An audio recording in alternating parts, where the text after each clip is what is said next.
সুজির কালো জাম মিষ্টি। এর জন্য চুলায় একটি কড়াই বসিয়ে দিলাম, তাতে 1 টেবিল চামচ ঘি দিয়ে দিলাম। এবার 1 কাপ সুজি দিয়ে দিলাম এবং সুজিটাকে ঘিয়ের সাথে ভালোভাবে নেড়েচেড়ে ভেজে নিতে হবে।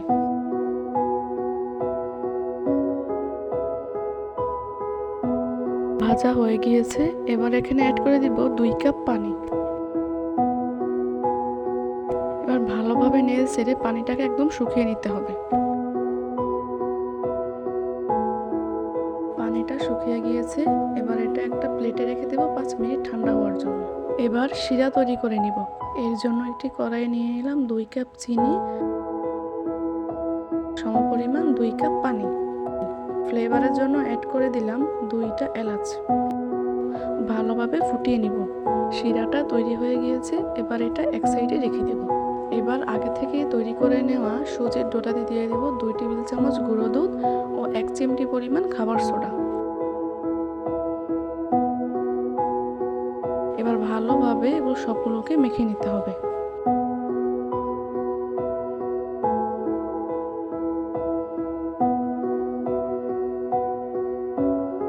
মাখা হয়ে গিয়েছে। এবার এখান থেকে ছোট ছোট লেচি করে গোল গোল মিষ্টি শেপ দিয়ে নেব।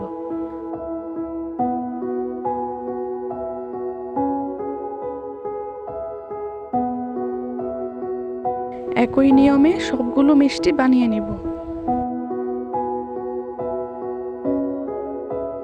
আমার সবগুলো মিষ্টি বানানো শেষ। এবার চুলায় একটি কড়াই বসিয়ে দিব এবং সেখানে পরিমাণ মতো তেল নিয়ে নিব। তেলটা কুসুম গরম থাকা অবস্থায় সবগুলো মিষ্টি দিয়ে দিব এবং ভালো করে এপিট ওপিট করে লাল করে ভেজে নিব।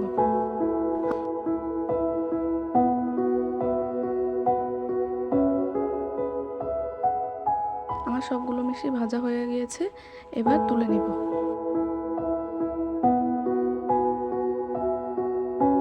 এবার আগে থেকেই ফুটিয়ে রাখা গরম শিরায় মিষ্টিগুলো দিয়ে দিব।